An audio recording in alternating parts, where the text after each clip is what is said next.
Hey everyone, welcome back to another exciting video on how to paint army men.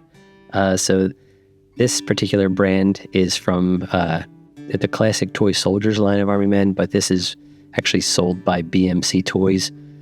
Just kind of giving you an overview here of the figure. It's a guy holding I believe it's a grease gun.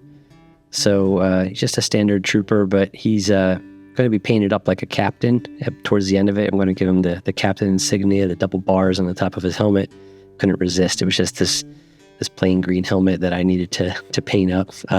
Beginning, like every other figure, I clean up the mold lines as you saw briefly in the previous clip, and then I give it a hit with a primer. In this case, I'm going to use 2 coats, black and US olive drab over top. A second ago, you just saw me testing the water. I warmed up the cans first because it makes the paint come out of the can and stick to the figure a lot smoother, especially on colder and damper days. It just kind of, not necessarily damper, but just colder days where the can might be especially like cold from sitting in my basement. So the figure will just have a much smoother look to it. So you can see here, there's like almost no spray speckles from the primer. Also Vallejo, shout out to Vallejo for creating a primer that comes out very smooth.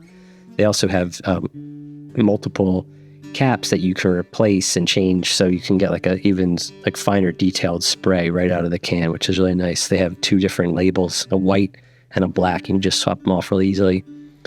So with most figures, I usually start by blocking out the colors here. I'm starting with the face with a dark brown. I've been experimenting with different base coats for all different skin colors, trying to get less pinkish hues and more natural hues. So here I'm using a flat brown to start with the skin textures. This would work for either dark or light skin complexions. It really is just what I'm trying out. This is going to be a light skin soldier, but he's going to get started with brown. I'm also going to use that flat brown on his boots, and then just sort of go over again with a second coat anything that felt like it needed to, which I didn't actually record, but so there he's kind of setting him up.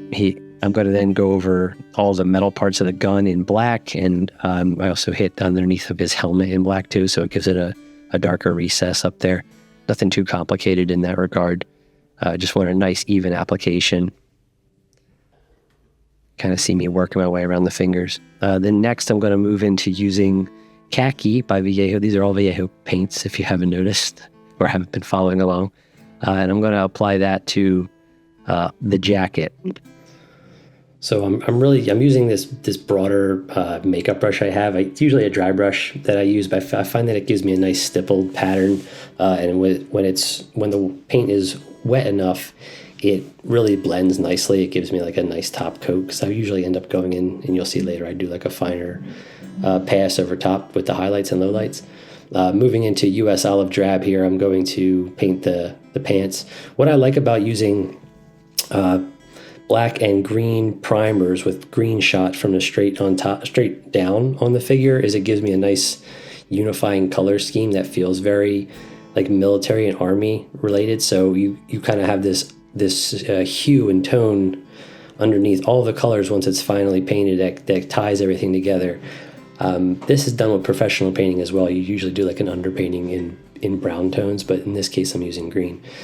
So then I'm using tan earth for the boot covers. Nothing too fancy here, just going for an even coverage. And you can see here that I didn't cover the pants fully because I wasn't sure exactly how much I wanted to really paint them, like in terms of opacity. So I'm going to just continue blocking everything out. I'm going to go into the medium gray and block out all of the pouches and the belt. And it's a lighter color than the tan earth, so I also hit the boot covers with it, and it gives it a bit of a highlight too. Not videoed, but I did do it because it ends up looking nice. And then here you can see me using a bit of that tan earth to come in and give the medium gray straps a bit of a low light too.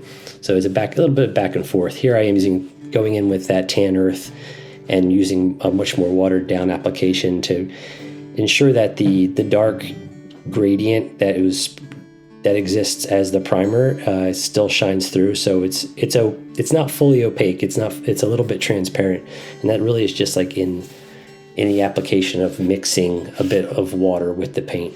And here I'm using tan, earth, and khaki to do a bit of an undertone and to blend these colors a bit more, so it gives it a bit more of a yellowish tone. About halfway through painting this, I decided I wanted the figure to have a bit more of a battle-worn look to him. So you'll see after I'm done applying another layer of khaki highlights here that I'm going to go in and then start doing some speckling of browns along the pants and the boot covers and the bottom of the jacket and the elbows, and that's going to sort of give him a grittier look, which I thought looked pretty cool. In another recent video, I also did some dry brushing and it achieved a similar look, but it gave it a bit more of a faded, distressed texture, which I also liked a lot.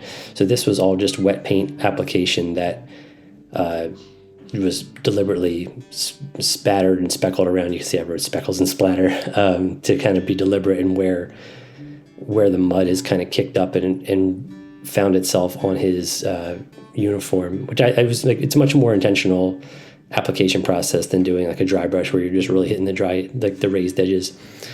So here I'm using beige red midtone and skin tone for the highlights on top of that. Unfortunately, when I was painting the face, I did not do a good job of keeping it in focus. So a lot of the bottom half of the face that I painted with a bit of gray was lost just to being out of focus when I was filming. So I'll kind of walk you through the process here. That was really just trying to keep the flat brown in the recesses and create some visual contrast. So I'm using beige red as a midtone and trying to hit all of the highlights on the face. And then once there's good coverage, I go in and I blend a little bit with flat brown and that same beige red to create a nice subtle gradient between the lows and highs.